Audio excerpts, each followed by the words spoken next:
로마인의 이야기 1권 7번째 녹음 제2장 로마 공화정 안의 소제목 산악민족 삼리움족. 이 책은 시오노 나나미 지은 책입니다. 삼리움족이라고 불린 민족은 이탈리아 중부에서 남부에 걸친 산악지대에 거주하는 민족으로 수도가 확실한 통일국가도 아니고 독자적인 문명을 가진 민족도 아니었다. 나폴리와 같은 위도의 자리를 잡았지만 나폴리에는 햇빛이 쏟아지고 있는데 그들이 사는 산지는 눈에 덮여 있는 경우도 드물지 않다. 오늘날에도 이곳은 이탈리아에서 기온이 가장 낮은 지역에 속한다. 산악지대인 만큼 산업이라고는 목축밖에 없고 바다와는 거의 이어져 있지 않다. 이 산악민족은 확대 지향적 성향이 아니었기 때문에 지금까지 로마는 이들과 관계를 갖지 않고 지낼 수 있었지만 로마가 카푸아와 나폴리를 중심으로 하는 캄파냐 지방을 세력권에 편입한 무렵부터 그들과의 대결은 피할 수 없게 되어 있었다. 이런 상대쯤은 간단히 쳐부술 수 있었을 터인데 로마인은 뜻밖의 애를 먹었다.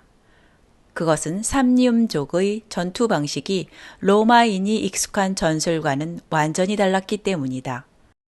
삼리움족은 게릴라 전술을 구사하여 대항한 반면 로마군의 전투 대용은 평원에서의 대결에 적합했다. 아군의 장점을 아는 로마군은 적을 평지로 끌어내려고 애썼지만 유인 작전은 번번이 실패로 끝났다. 삼리움족에게는 애당초 로마를 타도할 야심이 없었기 때문이다. 결국에는 로마군이 산악지대로 들어가지 않을 수 없었다. 쳐들어오는 적을 맞아 싸우는 형태가 된 삼리움족은 산악지대에 가장 알맞은 전술을 채택했다. 대대를 편성하지 않고 항상 소대를 출몰시켜 로마군을 혼란에 빠뜨리는 것이 그들의 전술이었다.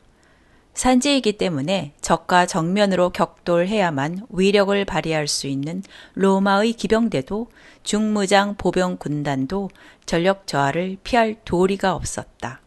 게다가 삼리움족은 병사 개개인의 사기도 높았다. 당시 이탈리아에서 가장 사기가 높다는 평가를 받고 있는 로마 전사와 비교해도 전혀 뒤지지 않았다.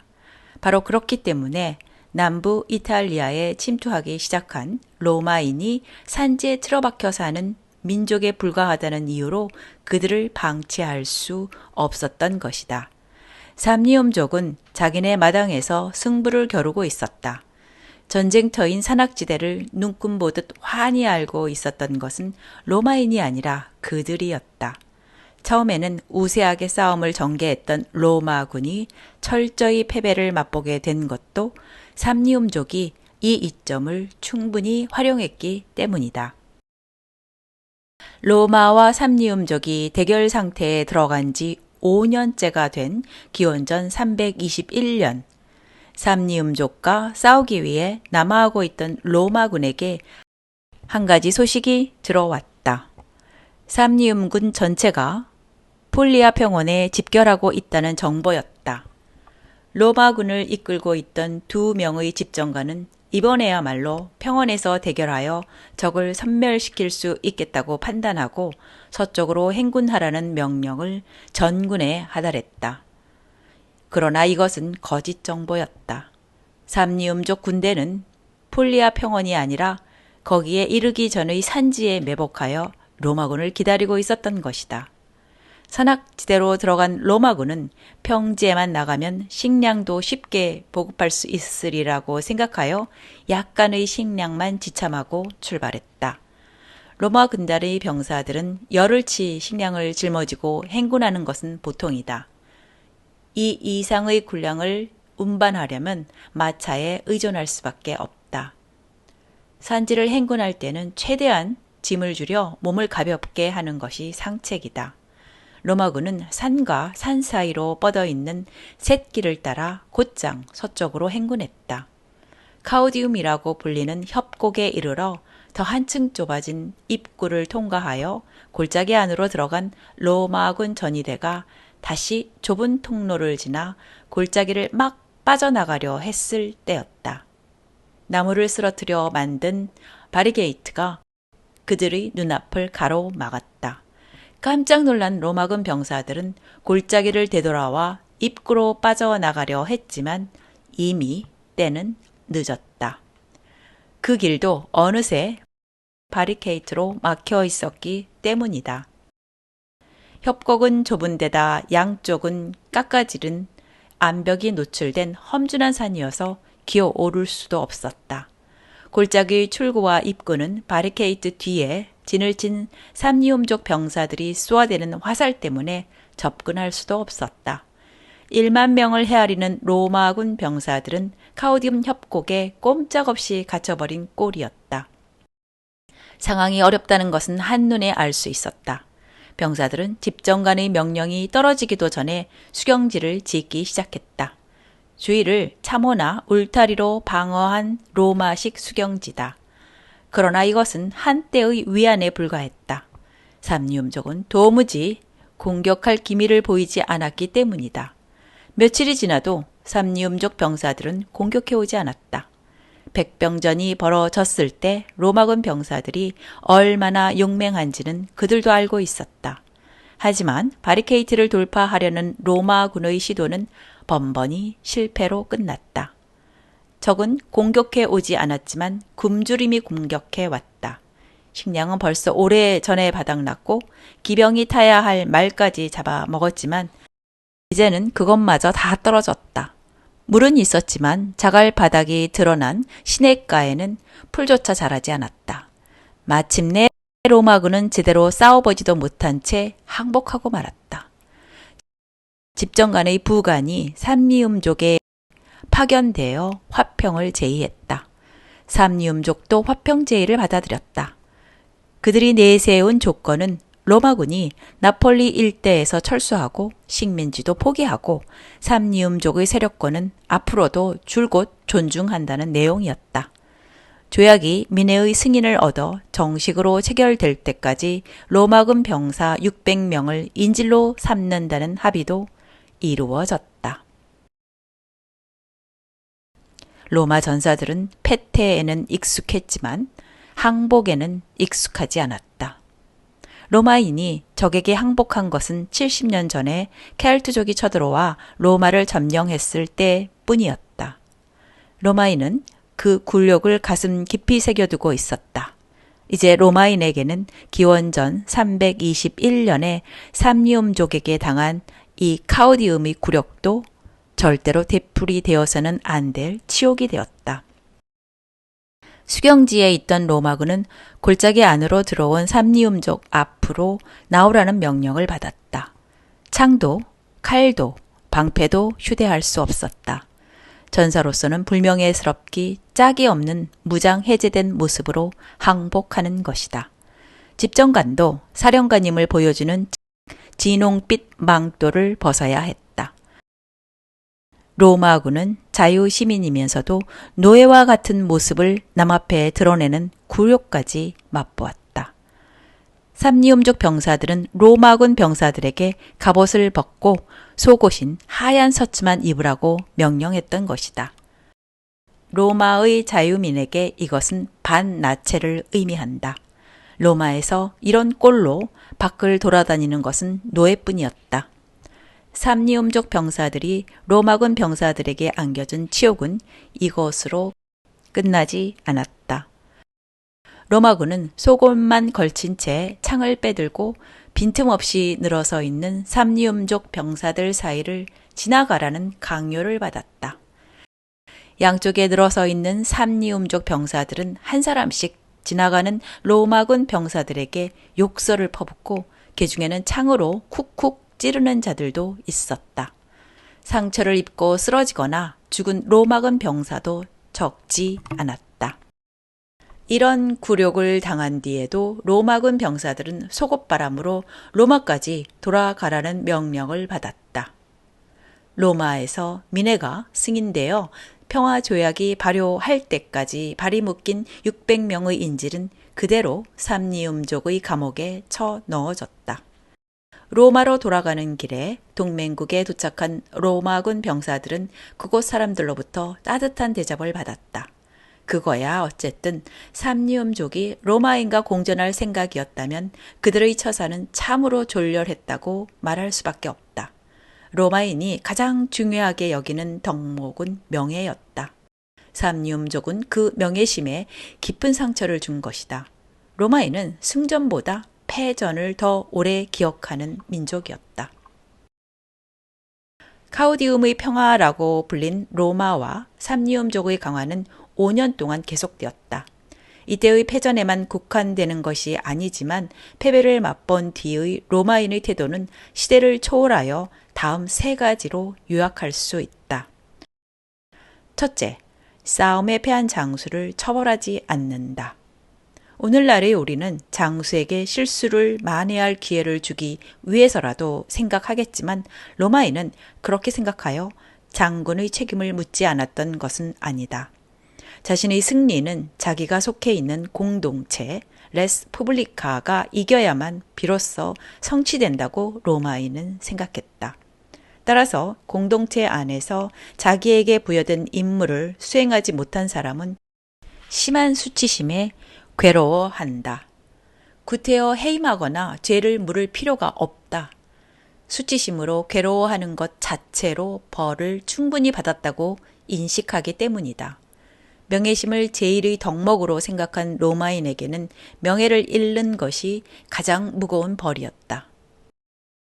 둘째, 새로운 전술을 도입했다. 군단, 레기온을 구성하는 중대의 지휘관은 총사령관인 집정관의 명령을 수행할 뿐만 아니라 필요하면 독자적인 행동도 임기응변으로 취할 수 있도록 바뀌었다. 이러한 조치는 기동성을 높여주었다. 무기도 삼리움족이 사용하고 있는 투창의 효력에 주목하여 당장 그것을 도입했다. 셋째, 그때까지 추진하고 있던 기본 정략의 유효성을 깨닫고 그것을 계속 추진했다. 로마의 기본 정략은 바로 로마 연합의 확립과 확장이다. 로마와 새로 동맹 관계를 맺은 지방의 확대는 로마군에 새로운 피를 수혈하는 동시에 로마군의 보급선을 늘렸고 그 결과 삼리움족의 근거지를 포위하게 되었다. 이때까지는 2명의 집정관이 군단을 하나씩 맡아 이끄는 것이 보통이었는데 이 무렵부터는 각자 2군단을 지휘하게 된다. 로마의 전력이 2배로 늘어난 것이다. 그러나 이 5년을 그냥 산지에 틀어박혀 지낸 삼리움족은 카우디움 협곡에 로마군을 몰아넣고 포위한 그들 자신이 오히려 눈에 보이지 않는 포위망에 둘러싸여버린 것을 그제서야 알게 된다. 기원전 316년 로마는 삼리움족과 다시 싸울 준비가 갖추어졌다. 싸움을 시작할 구실은 삼리움족이 제공해 주었다. 동맹관계에 있던 나라가 배반하는 경우 그 나라가 독립하여 혼자서 살아갈 수 있는 힘이 생겼기 때문에 떠나는 경우는 아주 드물다. 대부분의 경우는 다른 강대국 쪽에 붙는 편이 상책이라고 생각한 결과다. 그렇기 때문에 종주국은 항상 자기가 더 강하다는 것을 계속 보여주어야 하는 숙명을 지닌다. 로마 연합에 가입해 있던 카푸아가 삼리움 쪽으로 돌아선 것도 카우디움 협곡에서 패배한 로마에 실망했기 때문이다. 카푸아는 나폴리에서 조금 북쪽에 위치한 도시로 고대에는 나폴리보다 훨씬 중요하게 여겨진 도시였다. 남부 이탈리아를 제압하느냐의 여부는 바로 카푸아를 제압하느냐의 여부에 달려 있었기 때문이다. 그런 카푸아가 로마 연합을 떠나 삼리움족의 보호를 받는 쪽을 선택한 것이다. 로마가 이를 좌시할 수는 없는 일이었다. 우선 삼리움족의 지원군을 격퇴하는 데 성공한 로마군은 곧이어 카푸아로 쳐들어갔다. 카푸아는 자력으로 방위할 만한 힘이 없었다. 이런 카푸아를 함락시키는 것은 간단했다. 카푸아의 유력자들은 모두 사형에 처해졌다. 그 후 제2차 포에니 전쟁 때 한니발 쪽으로 돌아설 때까지 100년 동안 카푸아는 로마에 충성을 바쳤다. 로마는 패자에게 너그럽기로 유명했지만 모든 패자에게 다 너그러웠던 것은 아니다. 패자는 처음은 로마의 관용을 기대할 수 있었지만 두 번째, 세 번째 관용은 기대할 수 없었다. 명예와 함께 신의를 중시한 로마인은 협약을 배신한 자를 용서하지 않았기 때문이다. 남부 이탈리아로 가는 요충지 카푸아를 되찾은 로마는 4년 뒤인 기원전 312년에 로마에서 카푸아까지 아피아 가도를 건설한다. 가도를 활용하여 유기적으로 전략망을 만들어가는 로마의 독특한 방식이 본격적으로 시작된 것이다. 로마는 카푸아를 되찾은 뒤 단번에 삼리움족까지 격파하지는 않았다. 계속 이탈리아 중부에서 남부에 걸쳐 세력을 확대하는 일을 멈추지 않았다.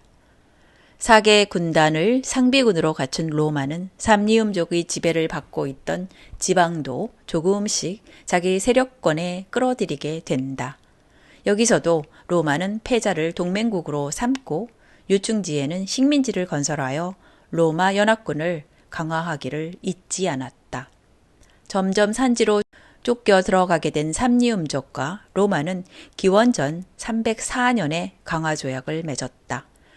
카우디움 협곡에서 맺은 강화와는 달리 이번 강화는 무력을 앞세운 화평이었다. 이 시기의 로마를 해설하는 학자들이 실증도 내지 않고 되풀이하는 말이지만 이때도 로마인은 천천히 그러나 착실하게 나아가는 방식을 고수했다. 하지만 이 평화도 6년 만에 끝났다. 로마의 시선이 남쪽으로 돌려져 있는 지금이 좋은 기회라고 생각했는지 로마의 북쪽에 사는 민족들이 반란을 일으켰기 때문이다. 오래전에 아펜니노 산맥 북쪽의 포강 유역에 정착한 켈트족은 기원전 390년에 로마를 점령한 바로 그 민족이었는데 그들이 다시 로마를 탐내기 시작한 것이다. 에트루리아인이 이 켈트족과 공동 전선을 펴고 로마를 야금야금 침식해 들어왔다. 아펜니노 산맥의 아드리아해 쪽에 사는 옴브리아인도 로마에 대한 투쟁에 가담하게 되었다. 로마에 밀려 계속 산지로 쫓겨 들어가기만 하던 삼리움족도 여기에 가담하여 참전하기로 결정했다. 로마는 북쪽과 동쪽과 남쪽의 세 방향에서 동시에 포위 공격을 받게 되었다. 개량된 로마군의 실력이 시험대에 오른 것이다. 기원전 297년 로마 원로원은 비상사태를 선언했다. 16세부터 40세까지의 시민만이 아니라 평소에는 병역에 면제받은 60세까지의 예비군도 소집되었다.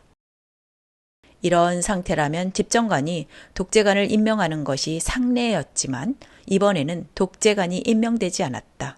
독재관으로 임명할 만한 사람은 파비우스밖에 없었는데 그는 명문 귀족 파비우스 가문의 일원이어서 평민들의 동의를 얻을 수 있다는 보장이 없었다.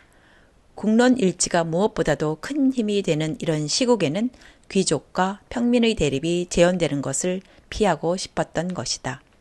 그러나 로마의 평민 계급도 파비우스가 절대 권력을 갖는 독재관이 되는 것을 반대했을지 모르지만 집정관으로 선출되는 것에는 반대하지 않았다.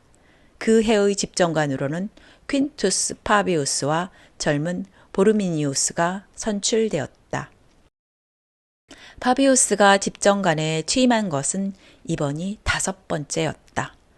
그런데 자신이 독재관으로 임명되지 않은 것에는 이의를 제기하지 않았던 파비우스가 동료 집정관의 선출에 대해서는 이의를 제기했다.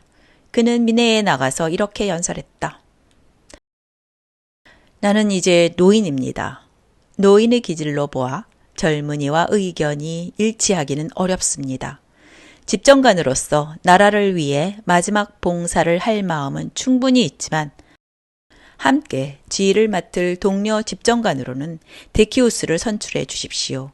데키우스는 3번이나 나와 함께 집정관을 지냈고 같은 전쟁터에서 싸운 경험도 공유하고 있어서 서로 속마음을 잘 알고 있으니까요. 독재관과 집정관의 가장 큰 차이점은 6개월과 1년이라는 임기 차이가 아니다. 독재관은 혼자서 결정을 내릴 수 있는 반면 집정관은 동료 집정관과 협의하지 않고는 아무 일도 할 수 없다는 것이 가장 큰 차이점이다. 동료 집정관과 마음이 맞는지 안 맞는지는 집정관의 임무를 수행하는데 무시할 수 없는 문제였다. 바비우스의 연설을 들은 미네는 투표를 다시 하여 바비우스와 데키우스 두 사람을 집정관으로 선출했다. 지난번 투표에서 바비우스의 버금가는 표를 얻어 집정관으로 선출되었던 보르미니우스는 집정관과 거의 같은 지위인 전직 집정관 프로콘솔이 되어 삼리움족 땅에서 적을 꼼짝 못하게 묶어놓는 작전을 맡았다. 바비우스는 5번째로 집정관이 되었고 데키우스도 이번이 벌써 4번째였다. 명문 귀족인 바비우스와는 달리 데키우스는 평민 출신이었다. 집정관 선거가 끝나자마자 삼리움족이 북쪽으로 이동하고 있다는 정보가 들어왔다. 바비우스와 데키우스가 이끄는 로마군은 후세까지 로마군의 가장 큰 특징이 된 기동력을 충분히 발휘할 수 있는 전술을 택했다. 부대를 소규모로 편성하여 로마에 맞서 대결한 네 민족의 본거지로 순식간에 달려가서 철저히 파괴하는 작전이 시작되었다. 이번에는 로마군이 게릴라 전술을 채택한 것이다. 이 작전의 전두 지휘를 맡은 것은 카우디움의 협곡에서 굴욕적인 항복을 강요했을 때 집정관이었던 센티움스였다. 그러는 동안에도 켈트족과 에트루리아인, 옴브리아인, 삼리움족 등 네 민족의 군대는 아펜니노 산맥 동쪽에 있는 센티노 땅에 집결하고 있었다. 그들을 뒤쫓는 로마군 본대도 적진으로부터 5km가량 떨어진 곳에 진을 쳤다. 적군은 작전회의를 열고 네 군대가 동시에 로마군과 대결할 것이 아니라 우선 켈트족과 삼리움족의 연합군이 대결한 다음 이어서 옴브리아와 에트루리아의 군대가 마무리를 짓는 전술을 채택했다. 연합군의 이런 작전은 당장 파비우스에게 알려졌다. 적진에 있던 3명의 에트루리아인이 몰래 빠져나와 파비우스에게 알려주었기 때문이다. 파비우스는 이 3명의 에트루리아인에게 깊이 감사한 다음 작전을 수행하고 있는 부대에 전령을 보내어 파괴 활동을 에트루리아 영토에 집중하라고 명령했다. 에트루리아 내부가 분열되어 있는 낌새를 눈치챘기 때문이다. 이 효과는 바로 나타났다. 자국의 참상에 마음이 어지러워진 에트루리아 군대가 싸우기도 전에 전선을 이탈했기 때문이다. 그래도 싸움은 시작되었다. 적은 양쪽으로 나뉘어 쳐들어왔다. 오른쪽은 켈트족, 왼쪽은 삼리움족, 1만 명의 로마군도 둘로 나뉘었다. 제1군단과 제3군단을 이끄는 파비우스가 삼리움족과 맞서고 제5군단과 제6군단을 지휘하는 데키우스는 켈트족과 대결했다. 보르미니우스가 이끄는 제2군단과 제4군단은 삼리움족의 대동단결을 저지하기 위해 남쪽으로 파견되어 있었다. 서전의 승패는 분명하지 않았지만 실제로는 로마군에 유리하게 전개되고 있었다. 삼리움족 병사들도 켈트족 병사들과 마찬가지로 서전에서는 파괴적인 힘을 발휘하지만 전쟁을 오래 끌수록 그 파괴력이 점점 줄어든다는 것을 파비우스는 알고 있었다. 그가 이끄는 로마군은 처음에는 정면 대결을 피하다가 적의 전력이 약해지기를 기다려 총력을 투입하는 전술을 채택했다. 따라서 로마군의 우익에서는 적에게 결정타를 가하는 것이 임무인 기병대가 전혀 손실을 입지 않은 채 고스란히 전력을 비축하고 있었다. 데키우스 부대는 반대로 서전부터 총력을 다하는 전술을 채택했다. 이것은 지휘관인 데키우스의 성격 탓이기도 했다. 로마군의 제5군단과 제6군단이 켈트족과 부딪힌 전쟁터에서는 처음부터 격전이 벌어지고 있었다. 데키우스는 보병끼리의 전투에서 결말이 나지 않는 것을 보자마자 기병대까지 투입했다. 그러나 켈트족, 즉 갈리아인 기병대의 용맹은 이미 정평이 나 있었다. 나중에 카이사르는 갈리아 출신으로만 로마 군단의 기병대를 편성했을 정도다. 게다가 기원전 297년의 이 전투가 벌어진 전쟁터는 오래전에 이탈리아에 정착한 켈트족이 사는 지역과 가까웠다. 데키우스가 이끄는 로마군 기병대는 조국을 방어하겠다는 기계로 충만한 켈트족 기병의 맹공을 견뎌내지 못했다. 차례로 쓰러지는 아군의 말에 짓눌려 중무장 보병까지 공황 상태에 빠졌다. 이를 지켜보던 데키우스는 로마에 승리를 가져다 주면 목숨을 바치겠다고 신들에게 큰 소리로 외쳤다. 패주하던 병사들도 이 맹세에 부끄러움을 느꼈다. 병사들은 앞장서서 적진으로 뛰어드는 사령관을 뒤따랐다. 파비우스의 군단에서도 지원군을 보내왔다. 전세는 역전되었다. 파비우스의 전선에서도 대기 중이던 기병대가 투입되고 있었다. 적의 보병대를 양쪽에서 협공하는 것이다. 전열이 흐트러지자 삼리움족 병사들은 우군인 켈트족 병사들 속으로 도망쳐 들어갔다. 파비우스는 로마군 기병대를 불러들여 켈트족의 배후를 공격하라고 명령했다. 삼리움족의 총사령관은 전사했고 포위된 켈트군도 좁은 입구를 통해 앞다투어 수경지 안으로 도망쳐 들어가려다가 울타리 앞에서 로마군 병사들에게 차례로 죽어갔다. 이날의 전투에서 적은 2만 8천 명의 병사를 잃었다. 포로는 8천 명에 이르렀다. 데키우스 군단의 전사자는 7천 명을 헤아렸고 파비우스 군단도 1,700명의 병사를 잃었다. 그런데 집정관 데키우스의 모습이 보이지 않았다. 쓰러진 적병들 밑에 깔리기라도 했는지 해가 져서 전투가 끝난 뒤에도 시신은 발견되지 않았다. 시신이 발견된 것은 이튿날 동이 튼 뒤였다. 파비우스는 동료 집정관을 정중히 장사 지내고 데키우스의 씩씩한 인품과 생전의 공적을 찬미하는 조사를 낭독하여 오랜 친구의 죽음을 애도했다. 고대부터 현대에 이르기까지 역사가들이 모두 인정하는 로마인의 특징 가운데 하나는 패배의 피해를 최소한으로 줄이는 재능과 승리를 최대한으로 활용하는 재능이다. 기원전 297년의 승리도 이런 특징을 뚜렷이 보여준 사례 가운데 하나였다. 쉴 틈도 없이 진격하는 로마군에게 쫓겨 켈트족은 북쪽으로 밀려났고 옴브리아인과 에트루리아인도 로마 연합에 감행할 것을 약속했다. 그리고 늙은 파비우스가 은퇴하면 집정관으로 선출될 젊은 장수들이 차례로 그의 뒤를 이어받았다. 기원전 290년 유일하게 저항을 계속하고 있던 삼리움족도 마침내 로마군의 군문으로 내려왔다. 이번에는 삼리움족이 먼저 강화를 제의해온 것이다. 삼리움족이 사는 지방은 로마 연합의 한 동맹국 속기가 되었다. 그들이 사는 산악지대 가운데에 로마 시민들이 이주할 식민지가 건설되었다. 로마에서 카푸아까지 건설된 아피아 가도는 기원전 285년에 베누시아, 오늘날의 베노사라고 이름 지은 이 식민지까지 연장되었다. 로마의 패권 확대를 구체적인 형태로 보여주는 로마 가도도 아피아 가도를 비롯하여 6개로 늘어나 있었다. 그 모두가 수도 로마와 지방의 전략적 요충지에 건설된 식민지, 즉 콜로니아를 잇는 도로였다.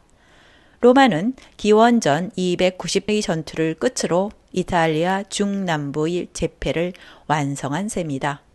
그리하여 이탈리아 남해안에서 번영을 누리고 있던 그리스인의 도시와 처음으로 직접 접하게 되었다. 이탈리아 남부의 그리스와 로마의 대결. 역사를 서술할 때의 어려움은 시대를 명쾌하게 구분지어 이 시대에는 무슨 일이 이루어졌고 다음 시대에는 무슨 일이 있었다고 쓰기가 불가능하다는 데 있다. 전쟁 기록조차도 그런 식으로 기술하는 것은 불가능하다. 첫 번째 이유는 대부분의 일들이 서로 겹쳐서 진행되기 때문이고, 두 번째 이유는 나중에 큰 의미를 갖게 되는 일도 처음에는 작고 우연한 사건에서 비롯하는 경우가 많기 때문이다. 따라서 역사는 필연에 의해 발전한다는 생각이 진리인 것과 마찬가지로 역사는 우연의 중첩이라는 생각도 진리가 된다. 이렇게 되면 역사의 주인공인 인간에게 문제가 되는 것은 나쁜 우연과 좋은 우연을 구별하여 대처하는 능력, 나쁜 우연은 되도록 빨리 처리하여 거기에서 벗어나고 좋은 우연은 필연으로 가져가는 능력이 아닐까? 대기만성형의 로마인이 다른 민족에 비해 뛰어난 것은 바로 이런 면에서의 재능이 아닐까 여겨진다. 기원전 283년, 장화처럼 생긴 이탈리아 반도에서도 뒤꿈치 부분에 자리 잡고 있는 타렌툼, 오늘날의 타란토 앞바다에 열척의 로마 선박이 호련히 나타났다. 그동안 줄곧 육상 민족이었던 로마도 나폴리 일대를 로마 연합에 끌어들였을 무렵부터 소규모나마 함대를 갖게 되었다. 그 함대 가운데 열척이 태풍에라도 쫓겼는지 타렌툼 항구로 피해 들어온 것이다. 이탈리아 남부의 그리스 식민도시 가운데 우두머리 격인 타렌툼과 로마 사이에는 로마가 삼리움족과의 전쟁에 전념하고 있을 무렵부터 이미 서로의 세력권을 침해하지 않는다는 협약이 맺어져 있었다. 타렌툼 사람들은 이 사고를 협약 위반으로 받아들이고 항구에 들어온 이유조차 묻지 않고 당장 실력 행사를 나섰다. 통상민족인 그리스인이 세운 타렌툼은 해운국이기도 했기 때문에 해상에서는 로마도 타렌툼의 적수가 되지 못했다. 다섯 척은 당장 침몰하고 승무원들도 모두 살해되었다. 나머지 다섯 척은 간신히 달아날 수 있었다. 로마는 자국 선박들이 항구에 들어간 것이 침략하기 위해서가 아니라고 주장하면서 손해배상을 요구했다. 그러나 타렌툼 시민들은 손해배상 교섭에 응하기는커녕 손해배상을 요구하러 방문한 로마 사절단의 그리스어 발음이 엉터리라고 비웃으며 쫓아냈을 뿐이다. 로마는 전쟁을 결의한다.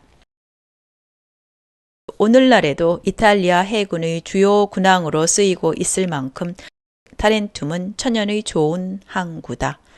이 타렌툼은 로물루스가 동족한테 밀려난 라틴족 3,000명을 이끌고 테베레 강가에 로마를 건국한 것과 거의 같은 시기에 스파르타에서 건너온 이주민이 건설한 도시국가였다. 도시국가로서는 로마와 거의 같은 나이였다고 말할 수 있다. 타렌툼과 시라쿠사로 대표되는 이탈리아 남부의 그리스계 식민도시는 이미 도시국가 건설의 노하우를 가진 사람들이 세운 도시였다. 이런 나라들이 맨 먼저 성장하고 그 일대가 대그리스, 마그나 그라이키아라고 불릴 만큼 번영을 누리게 된 것은 당연했다.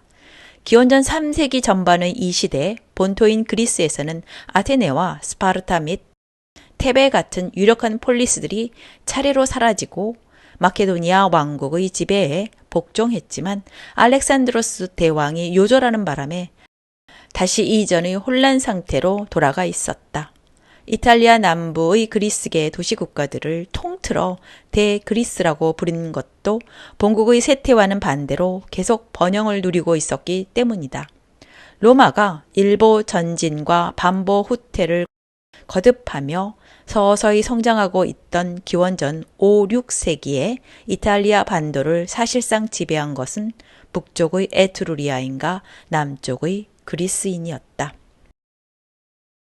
로마는 에트루리아와 근접해 있었기 때문에 에트루리아인과는 일찍부터 접촉하지 않을 수 없었지만 남쪽에서 번영을 누리고 있는 그리스인과는 500년이라는 긴 세월 동안 직접 접촉할 기회를 갖지 못했다.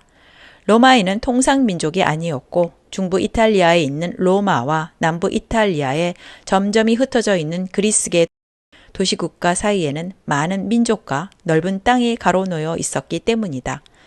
로마는 그 민족을 하나씩 제패하여 동맹국으로 만들면서 세력권을 넓혔고 오랫동안 치열한 전쟁을 벌인 끝에 마침내 삼리움족을 굴복시켰다.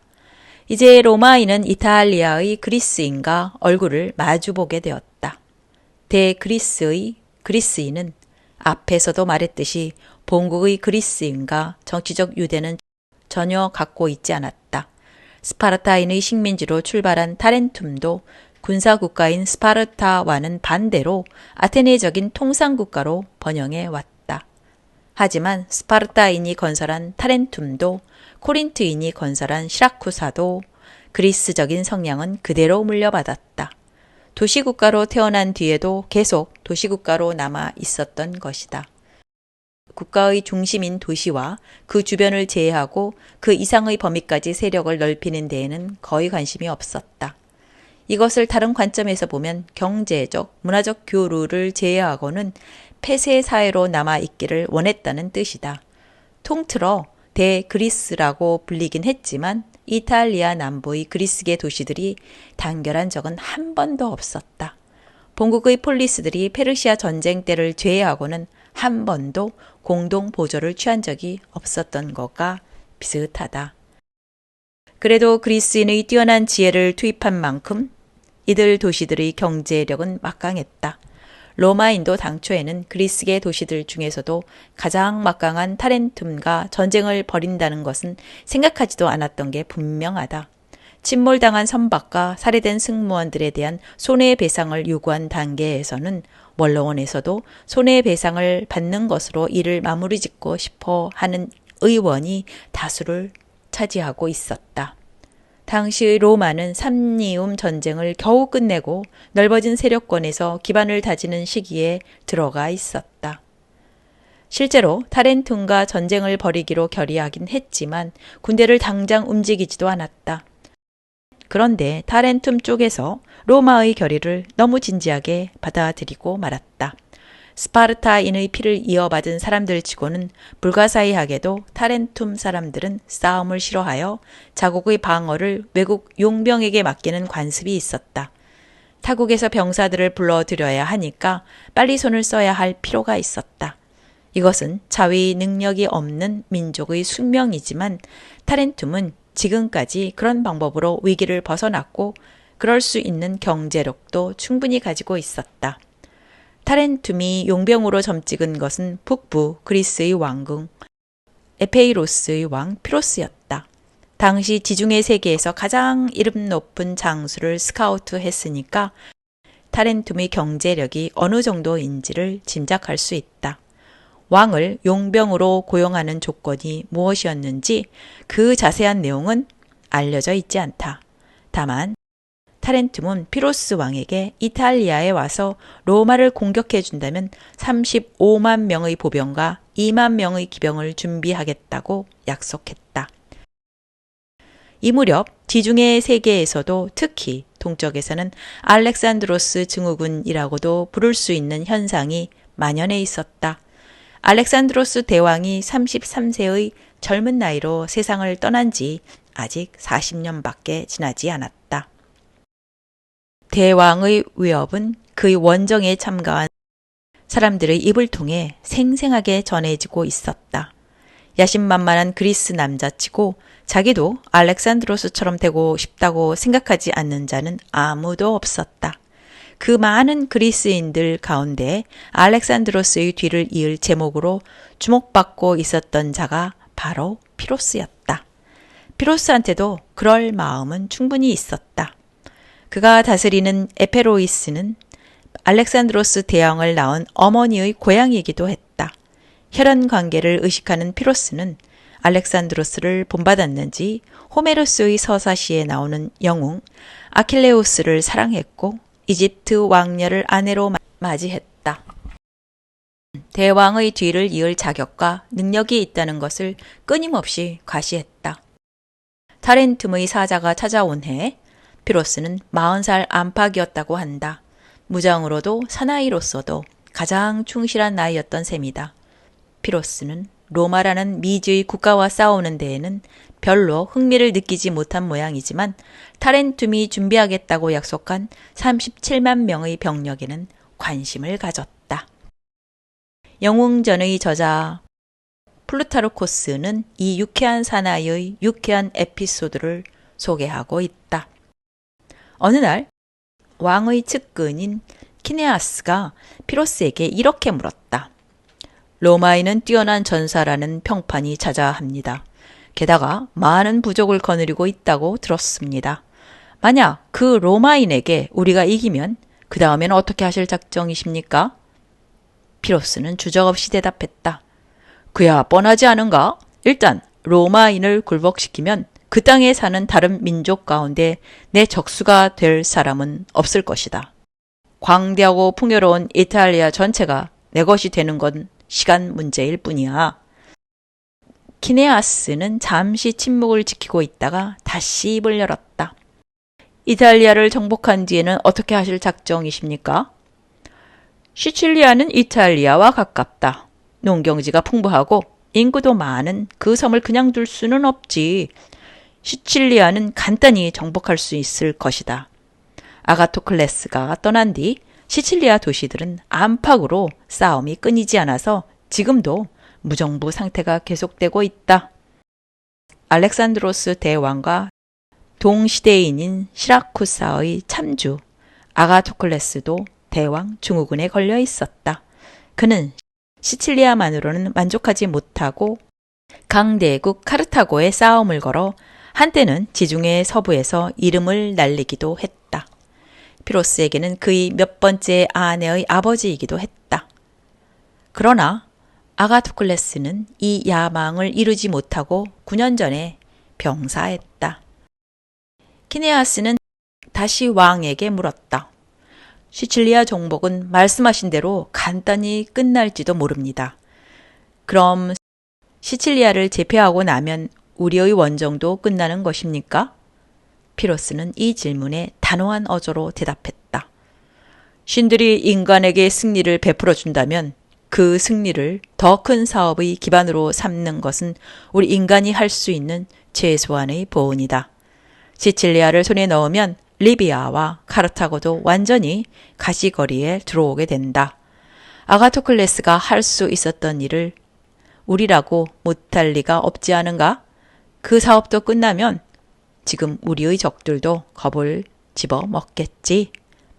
그러자 키네아스가 대답했다. 물론입니다. 우리가 그렇게 강력한 힘을 얻으면 마케도니아도 아니 그리스 전체가 우리 앞에 무릎을 꿇을 것입니다. 그런데 그 다음에는 어떻게 하실 작정이십니까? 이 질문에 피로스는 호탕하게 웃으며 말했다. 쉬는 것도 신물이 날 만큼 푹 휴식을 취해볼까? 날마다 술을 마시면서 보내는 거야. 곤드레 만드레 취해서 지나간 싸움들을 즐겁게 회상하며 지내는 건 어떠냐? 키네아스는 왕에게 조심조심 물어보았다. 지금 술에 취하면 안 될까요? 그걸 금지할 사람은 아무도 없고 지금도 즐겁게 회상할 전쟁이 없는 것도 아닌데 이제 와서 새삼스럽게 많은 피를 흘리고 많은 고생과 위협을 무릅쓰지 않아도 되지 않습니까? 그리고 남에게 해를 입히면 우리도 해를 입지 않을 수 없으니까요. 이 질문만은 피로스의 비위에 거슬린 모양이다. 그러나 왕의 마음은 바뀌지 않았다.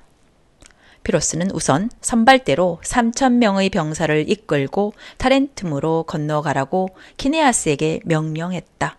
본대에 해당하는 2만 명의 보병과 3,000명의 기병, 2,000명의 궁병, 500명의 투석 기병, 그리고 코끼리 20마리는 타렌툼에서 보내기로 약속한 수송 선단이 도착한 뒤에 피로스가 몸소 이끌고 이탈리아로 가게 되었다.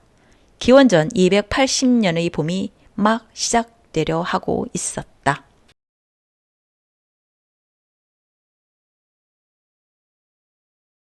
병법의 천재 피로스.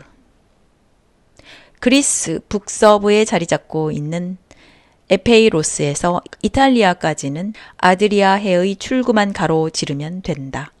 오늘날의 연락선이라면 한밤중에 브린디시를 출발해도 동트기 전에는 그리스 땅에 도착할 수 있다.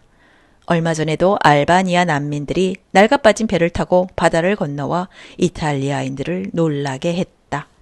타렌tum까지 가려면 장화의 뒤꿈치를 돌아서 가야 하니까 여정이 좀 더 길어진다. 그래도 하루 이상은 걸리지 않는다. 2300년 전에는 오늘날과는 비교도 되지 않을 만큼 배의 속도가 느렸지만 그래도 며칠만 배를 타면 충분했을 것이다. 따라서 피로스의 원정을 방해한 것은 거리가 아니라 봄에도 이따금 닥쳐오는 태풍이었다. 태풍 때문에 피로스는 2000명의 병사와 코끼리 2마리를 잃었다. 피로스를 맞은 타렌툼 거리는 임전태세 따위는 약에 쓰려 해도 찾아볼 수 없는 상태였다. 야외 극장이나 체육관은 시민들로 가득 찼고 약속한 37만 명의 병력은 그림자도 없었다. 피로스는 화가 나기도 하고 어이가 없기도 했다. 그는 당장 극장과 체육관을 닫으라고 명령했다.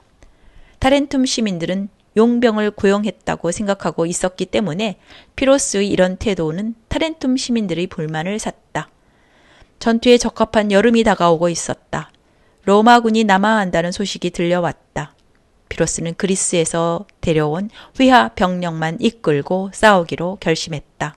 통틀어 26,500명의 병사와 코끼리 18마리가 전부였다.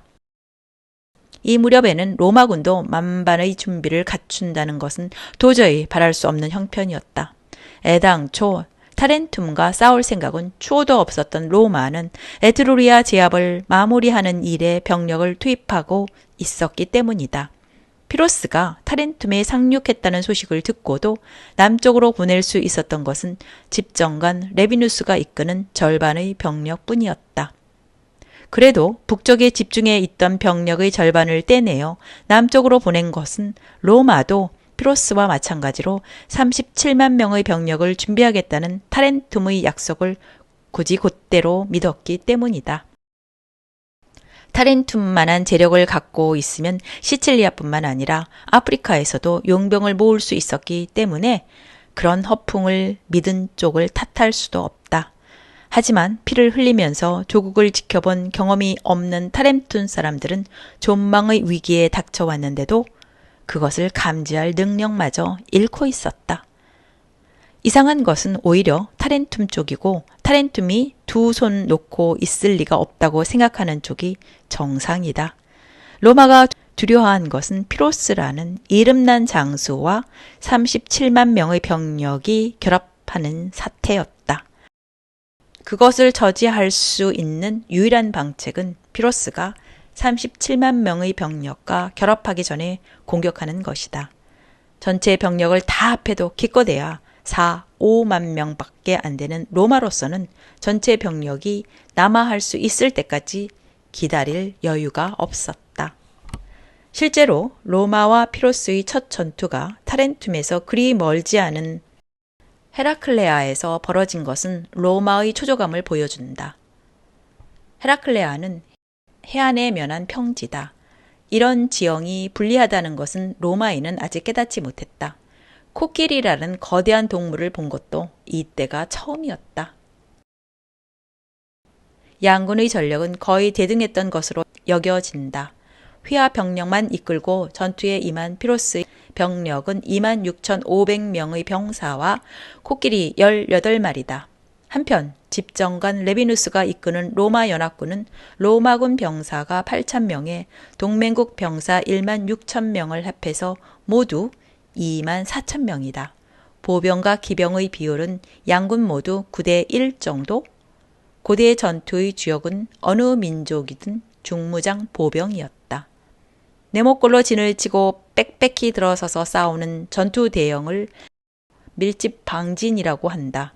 똑같이 밀집방진을 취하고 싸우는 중무장 보병 군단이라도 그리스의 보병 군단은 팔랑크스라고 부르고 로마의 보병 군단은 레기온이라고 불렀다. 레기온이 백인데 켄투리아라는 명확한 핵을 중심으로 구성되어 있기 때문에 조직체로는 한결 견고해 보인다. 이것도 마케도니아의 중무장 보병단을 활용하여 동방 원정을 완수한 알렉산드로스의 대왕이 남긴 유산 가운데 하나였다. 피로스와 로마군의 싸움은 군사면에서도 기존 세력인 팔랑크스와 신흥 세력인 레기온이 처음으로 격돌한 전투였다. 포진을 끝낸 로마군을 언덕 위에서 시찰하고 있던 피로스는 옆에 대기하고 있는 키네아스를 돌아보며 말했다. 저 야만인들, 진영만 보면 그렇게 야만스럽지는 않은 것 같군. 그게 어떤 결과로 나타날지는 내일 시험해 보기로 하자. 그리스인은 타민족을 모두 바르바로이, 즉 야만이라고 부르는 습관이 있었다. 헤라클레아 평야의 포진을 끝낸 양군의 진용은 양극단이었다. 로마군은 삼리움족을 상대로 싸운 경험을 잊지 못했는지 세로로 긴 진용을 취하고 있었다. 이것은 평지보다 산지에 적합한 전형이다. 한편 피로스의 군대는 가로로 긴 진용을 취하고 있었다. 로마인의 예상과는 달리 18마리의 코끼리는 앞쪽에 배치되지 않고 좌우 양쪽 날개에 배치되어 있었다. 피로스는 중앙부를 단단히 지키고 있는 로마의 중무장 보병 군단을 코끼리떼로 공격하여 격파하는 전술이 아니라 로마의 레기온은 아군의 팔랑크스에 맡겨놓고 근대전에서의 전차에 해당하는 코끼리를 적의 양쪽 날개에 배치되어 있는 기병과 대결시키는 전술을 택했던 것이다. 전황은 피로스의 생각대로 진행되었다.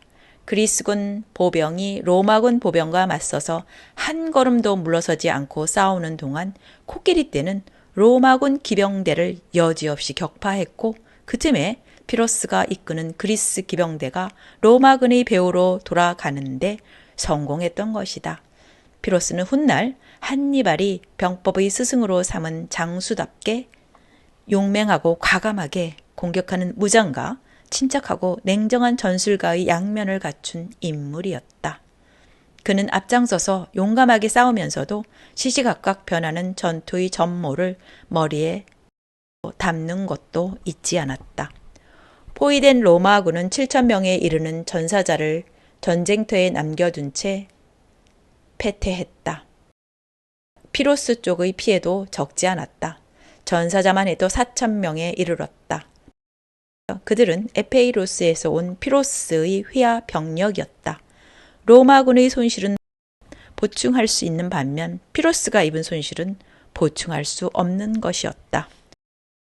그래도 로마군이 패했다는 소식은 당장 이탈리아 남부 일대에 퍼져 로마 세력권에 편입된 것에 불만을 품고 있던 자들이 피로스 쪽에 지원했기 때문에 병력 면에서는 피로스도 당장 손실을 만회할 수 있게 되었다. 사전의 승리와 이 전력 보충에 고무된 피로스는 지체 없이 북상하여 수도 로마를 공격하기로 결심했다. 로마로 진군하는 동안 로마 연합에 가담하고 있는 부족들이 로마의 등을 돌리리라는 것도 계산에 넣은 행동이었다. 그러나 피로스의 예상과는 달리 로마 연합의 가맹국들은 로마의 반기를 들지 않았다. 나폴리도, 카푸아도, 그리고 그토록 끈질기게 로마와 싸우다가 마침내 굴복한 삼리움족까지도 피로스의 유혹을 거절했다. 바로 이것이 로마에서 불과 60km 떨어진 지점까지 쳐들어간 피로스의 기세를 꺾어버렸다. 건설된 지 얼마 되지 않은 평탄하고 곧은 아피아 가도를 따라 북쪽으로 올라갈 뿐이니까 코끼리를 데리고 행군한다 해도 어려울 리는 없었다. 로마도 이것을 알고 수도 방위를 위해 무산자 계급 시민까지 소집해 놓고 만반의 대비태세를 갖추고 있었다. 재산이라고는 자식밖에 없다는 의미에서 프로레타리라고 불리는 이 시민들은 납세 의무를 면제받았기 때문에 당시에는 직접세 대신이었던 병역도 면제받고 있었다. 그런데 이들까지 소집되었다는 것은 이번 사태의 중대성을 로마인들이 얼마나 심각하게 인식하고 있었는가를 말해준다. 그렇다고 해서 로마가 당황하여 허둥대고 있었던 것도 아닌 모양이다. 독재관도 임명하지 않았다. 전력의 전반은 아직 고스란히 남아 있었기 때문이다. 그리고 이때도 역시 로마인의 평소 방식대로 피로스와의 서전에서 패한 집정관 레비누스에게 죄를 묻지 않았고 집정관 자리에서 해임하지도 않았다. 그러나 로마인이 두려워하고 있던 사태는 오지 않았다. 피로스는 모든 것을 갖추고 있었지만 인내심만은 갖지 않은 사나이였기 때문이다. 로마에서 60km 떨어진 지점까지 쳐들어왔지만 로마 연합이 해체되지 않았다는 것과 수도 로마에서 무산자 계급까지 소집되었다는 것을 알고는 그만 회군해버린 것이다. 타렌툼으로 돌아간 피로스는 로마의 강화를 제안했다. 아니, 로마와 타렌툼 사이의 강화를 자기가 중재하겠다고 나선 것이다.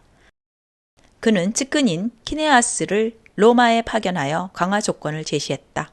첫째, 로마는 앞으로 이탈리아 남부의 그리스계의 도시를 존중하고 불가침을 선언할 것. 둘째, 그리스계 도시들과 로마 사이에 쌍방의 세력이 미치지 않은 중립지대를 두기 위해 그 지역에 사는 삼리움족과 루카니아족을 로마 연합에서 해방하여 다시 독립시킬 것. 만약에 로마가 두 번째 조건을 받아들인다면 이 지역의 전략적 이유로 건설한 루체리아, 오늘날의 루체라와 베누시아라는 두 식민지는 철수해야 한다. 그렇게 되면 베누시아까지 건설이 끝난 아피아 가도도 그 정략적 의미를 잃게 되는 것이다.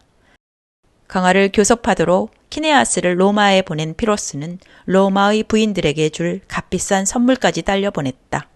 뇌물이 아니라 단순히 선물이었겠지만 로마 여인들은 그처럼 세련된 배려에 익숙하지 않았다. 그들은 저거의 선물 따위는 받을 수 없다고 냉담하게 퇴짜를 놓았을 뿐이다. 로마인들은 피로스가 제의한 강화를 진지하게 토의한 모양이다. 이번 전쟁은 원래 이탈리아 남부의 그리스계의 도시들을 정복하려고 시작한 전쟁도 아니었다. 그리고 소문으로만 들었던 피로스의 교묘한 전술과 코끼리 부대의 파괴력을 직접 체험한 지금은 로마인도 주눅이 들어 있었다. 원로원 의원이 대다수는 강화를 맺는 쪽으로 기울어지기 시작했다.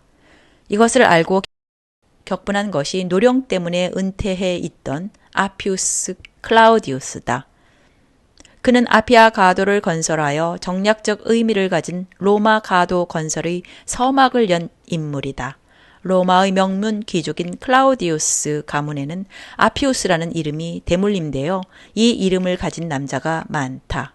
이들 가운데 아피아 가도를 건설한 아피우스를 다른 아피우스와 구별하기 위해 그만은 재무관 아피우스나 장님 아피우스라고 부른다. 노령으로 시력을 잃어버렸기 때문이다. 거동조차 불편해진 아피우스는 남의 팔에 의지하여 오랜만에 원로원에 나타났다. 그가 원로원 의원들 앞에서 연설했다. 그것은 연설이라기보다는 호된 꾸지람이었다. 피로스가 이탈리아를 떠나는 것이 강화의 전제 조건이고 우리 집 마당에 밀고 들어와 눌러 앉아 있는 적은 강화든 뭐든 교섭 상대가 될 수 없다고 그는 말했다. 이 말이 원로원의 분위기를 바꾸어 버렸다. 그래도 로마는 피로스의 제안을 거절할 결심까지는 서지 않았던 모양이다. 우선은 포로의 몸값을 가진 특사를 타렌툼의 피로스에게 파견했다. 이 특사에게 피로스는 이렇게 말했다. 나는 이탈리아에 장사를 하러 온 게 아니오.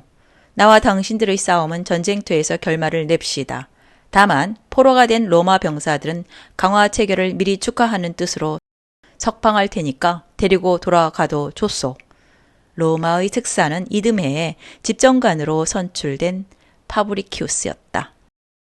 피로스가 강화를 미리 축하하는 뜻이라고 말했다고 해서 얼씨구나 하고 덥석 받아들일 인물이 아니었다.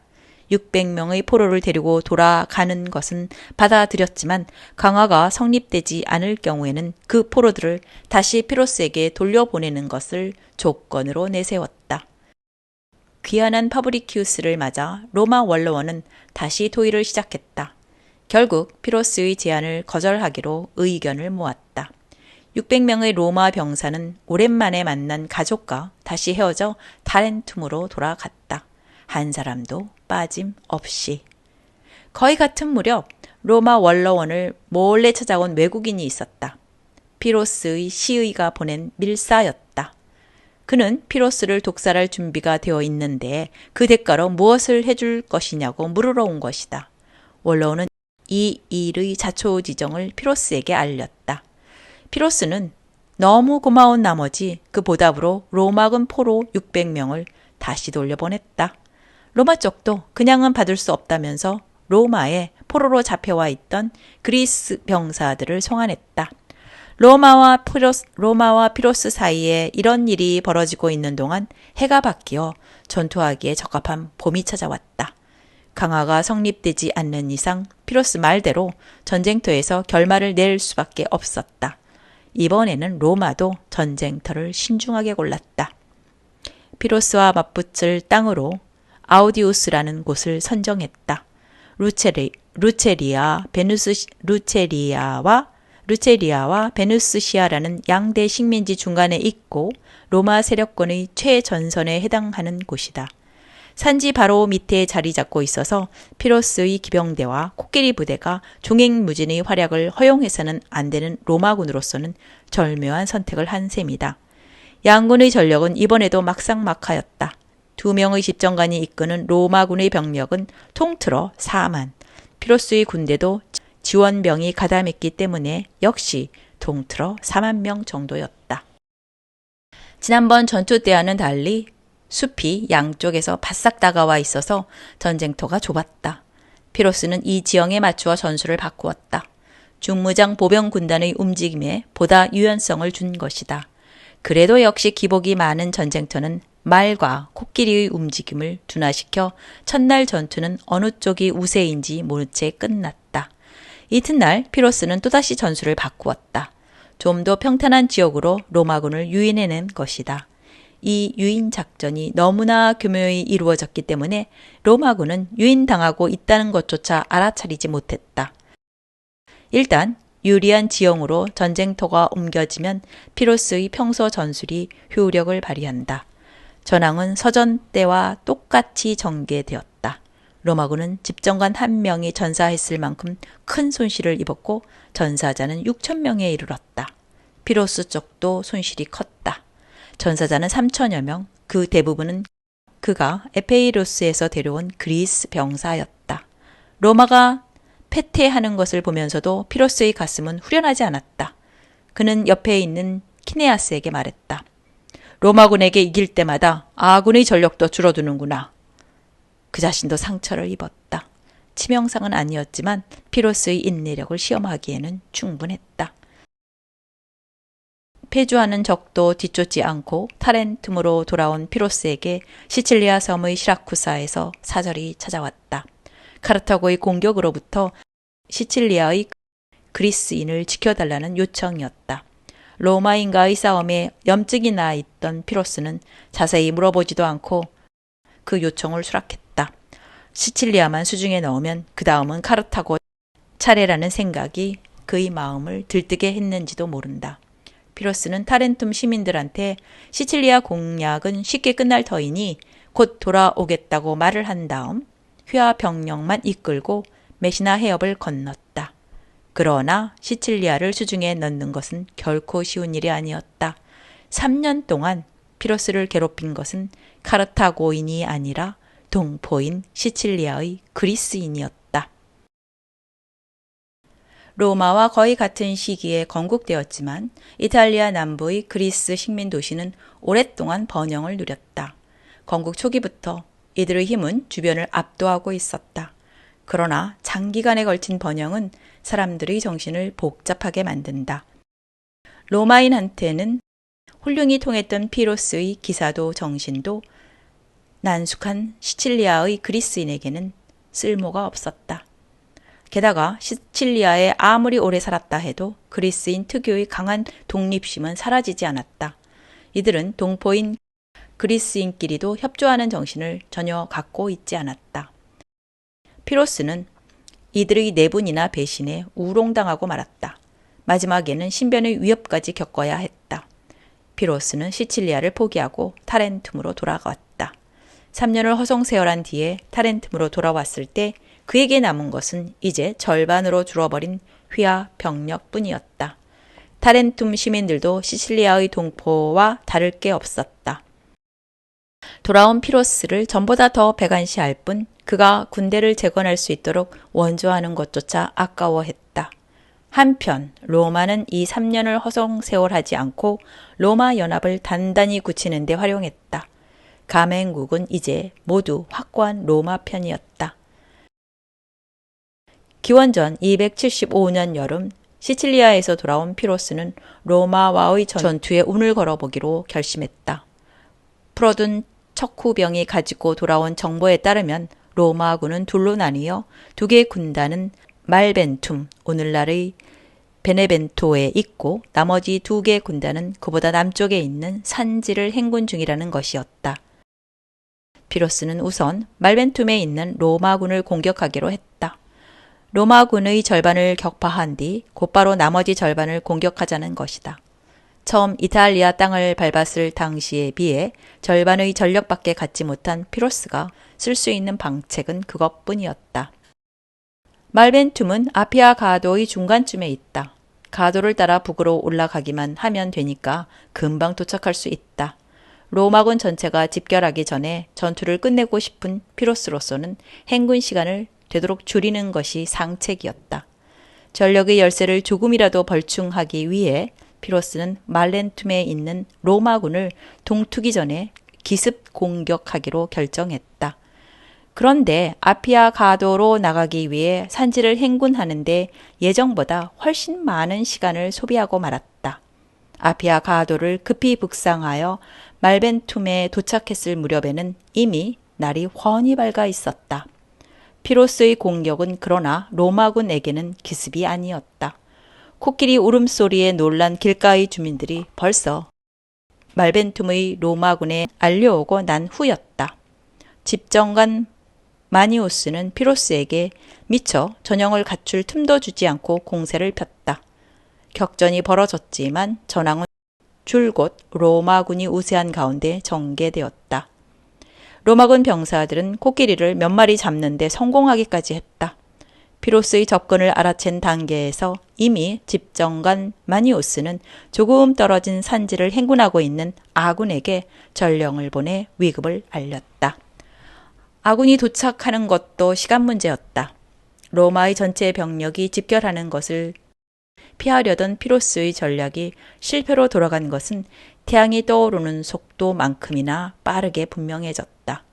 피로스는 급히 후퇴 명령을 내렸다. 타렌툼까지는 북상했을 때처럼 순식간에 도착했다. 그해 초가을, 피로스는 타렌툼을 떠나 자신의 왕국인 에페이로스로 돌아갔다. 피로스의 원정에 따라갔던 28,500명의 병사 가운데 왕과 함께 귀국할 수 있었던 것은 보병 8,000명과 기병 500명 뿐이었다. 그들과 함께 귀국할 수 있었던 코끼리는 몇 마리였는지는 알려져 있지 않다. 피로스는 그로부터 3년 뒤에 스파르타와 싸우다가 전사했다.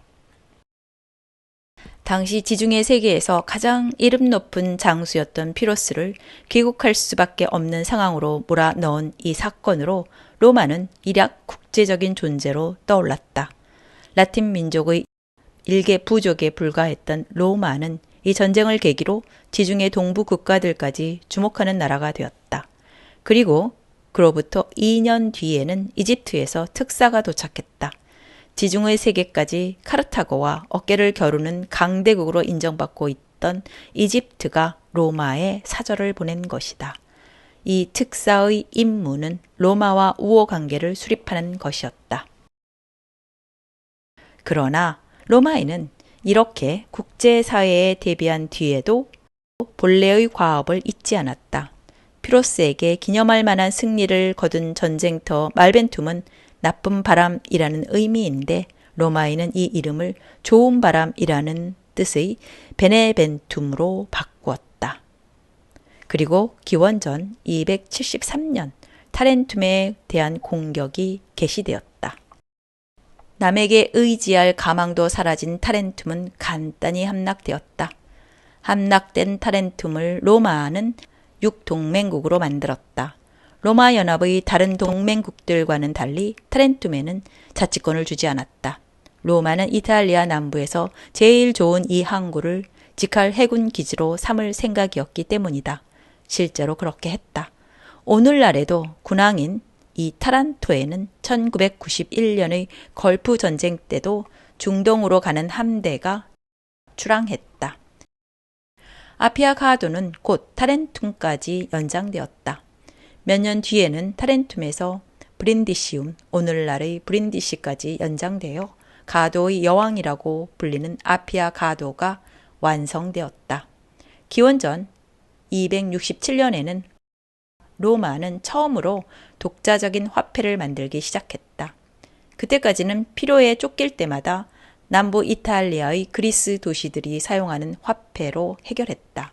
자국 화폐를 갖는다는 것은 로마가 대외 관계를 갖기 시작했다는 뜻이기도 했다. 우연히 일어난 사건은 이리하여 로마의 이탈리아 반도 통일이라는 역사적 필연이 되었다. 기원전 270년 무렵인 이 시기에 이르러 로마는 북쪽으로는 루비콘 강에서 남쪽으로는 메시나 해협에 이르는 이탈리아 반도의 통일을 완성했다. 기원전 753년에 건국된 뒤부터 헤아리면 무려 500년에 이르는 긴 세월이 걸린 사업이었다. 메시나 해협의 본토 쪽에 서면 시칠리아는 바로 코앞에 있다. 피로스가 시칠리아 저편에서 카르타고를 보았듯이 로마인도 시칠리아 저편에 있는 카르타고를 바라보게 되는 데에는 겨우 10년도 채 걸리지 않았다. 맺은 말. 전설에 따르면 로마는 기원전 753년에 건국되었다. 역사적 사실에 따르면 로마는 기원전 270년에 이탈리아 반도를 통일했다. 로마인 이야기의 제1권 로마는 하루아침에 이루어지지 않았다는 이 500년의 세월을 다루고 있다. 나는 이 책을 쓰기 위해 필독서로 되어 있는 연구서와 역사책은 일단 섭렵했다고 자부한다. 내 지식이 이 연구자들이 덕택인 것은 말할 필요도 없을 만큼 분명하다. 이 책들을 통해 나는 많은 정보를 얻을 수 있었다. 그러나 그것만으로는 머리에 착 들어오지 않았다. 아무래도 뭔가 허전한 느낌이 남아 있는 것이다. 이런 아쉬움을 달랠 수 있었던 것은 이들 연구자들이 1차 사료로 사용한 고대 역사책을 읽기 시작한 뒤였다. 동시대 또는 그와 가까운 시대에 쓰여진 역사책을 학계에서는 1차 사료라고 부르지만 이 책에서 다른 500년에 관한 1차 사료로는 다음 4가지를 들지 않으면 안 된다. 리비우스의 로마사, 폴리비우스의 역사, 플루타르코스의 영웅전, 할리카르나소스 태생인 디오니시오스의 고대 로마사. 리비우스는 기원전 59년에 태어나 서기 17년에 죽은 어엿한 로마 시민이다. 비록 한 권의 분량은 적지만 평생 142권에 이르는 로마사를 썼다. 그러나 중세의 암흑시대를 거치는 동안 대부분이 소멸되고 오늘날까지 남아있는 것은 로마 건국부터 기원전 293년까지를 다룬 10권과 기원전 218년부터 기원전 202년까지 제2차 포에니 전쟁을 다룬 9권, 기원전 201년부터 기원전 167년까지를 다룬 14권이 합쳐 모두 33권에 불과하다. 그 밖의 것은 모두 단편적으로 남아 있을 뿐이다. 그래도 그의 저술이 커다란 역사적 가치를 가지고 있는 것은 로마의 전성기인 초대 황제 아우구스투스 시대에 태어난 로마인으로서 조국의 위대한 자취를 동포들에게 알리고 싶다는 일념으로 건국 당시부터 차례대로 자세히 썼기 때문이다. 편년체 기술의 전형인 이 저술은 복잡단안한 사건들이 서로 겹쳐서 진행되는 역사를 그대로 복잡단안하게 동시 진행적으로 쓰고 있기 때문에 연구자에게는 지극히 고마운 사료지만 아마추어는 좀처럼 읽어내기가 어렵다. 로마인이 자기네 역사를 어떤 눈으로 보고 있는지를 헤아리기에 이 책은 충분하다. 폴리비오스는 기원전 202년에 태어나 기원전 120년경에 죽은 그리스인이다. 그가 역사를 쓴 동기에 관해서는 이 책 서두에서 이미 말했는데 여기서 다시 간략하게 되풀이하자면 그리스는 그렇게 빨리 몰락했는데 왜 로마는 계속 융성하고 있는가 하는 의문이 그로 하여금 역사를 쓰게 했던 것이다. 네 사람이 남긴 저술 가운데 후세에 유일하게 베스트셀러가 된 영웅전의 저자인 플루타르코스는 서기 46년에 태어나 120년에 죽었다.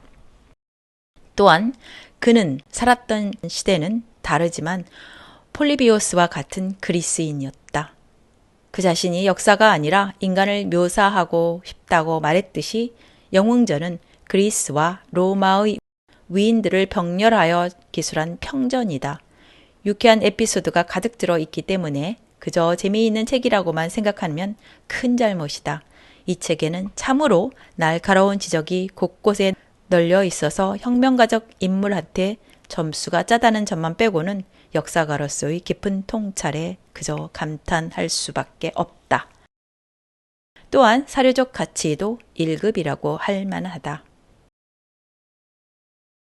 할리카르나소스의 디오니시오스라고 불리는 고대 로마사의 저자는 생몰 연도가 확실하지 않다. 다만 이 책이 간행된 해가 기원전 7년임이 분명하므로 그도 리비우스와 마찬가지로 아우구스투스 시대에 살았던 사람일 것이다.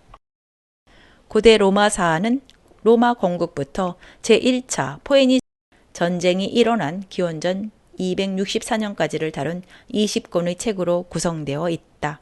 완전한 형태로 남아있는 것은 기원전 440년까지를 다룬 9권에 불과하다. 나머지는 단편적으로 남아있을 뿐이다. 디오니시오스는 망국의 불모가 되어 끌려간 덕택에 로마의 현실을 직시할 수 있었던 폴리비오스와도 다르고 로마에 복속된 그리스에 남아 있으면서도 로마에서 눈을 떼지 않은 플루타르코스와도 사정이 다르다. 디오니시오스는 로마의 역사를 쓰겠다는 뚜렷한 목적의식을 가지고 로마로 건너가서 그리스어와 수사학을 가르치는 일로 생계를 유지하면서 고대 로마사를 썼다. 소아시아 서안에 있는 할리카르나소스, 오늘날의 보드룸은 한동안 아테네보다 앞선 문명을 자랑했지만 당시에는 로마 영토가 되어 침체된 분위기에 빠져 있었다. 이런 도시에서 태어난 디오니시오스는 그렇기 때문에 더더욱 로마가 융성한 원천을 찾으려는 마음이 강했을 것이다. 연구자들의 저서에 왠지 아쉬움을 느끼고 있던 나에게 마치 맨살에 착 휘감는 비단우처럼 자연스럽게 다가온 것이 바로 이 새 그리스인의 역사관이다. 그 밖에도 시오노 나나미가 맺은말을 길게 쓰셨는데 앞으로도 한참 더 읽어야 되기 때문에 맺은말은 여기서 정리하고 마지막에 적은 글만 읽겠습니다. 들성부른 나무는 떡잎부터 알아본다는 속담이 있다. 이탈리아에서는 이 속담을 장미라면 언젠가는 꽃을 피운다고 표현했다. 이 책에서 다룬 시대의 로마는 떡잎보다는 좀 더 성장했지만 인간에 비유하자면 30세가 될까 말까 한 나이의 로마다. 나이 30에 일어선 로마가 어떤 시련에 직면했으며 또 어떻게 극복해 갔는지 거기에 관해서는 제2권에서 읽게 될 것이다. 여기까지가 제1권 로마는 하루아침에 이루어지지 않았다입니다.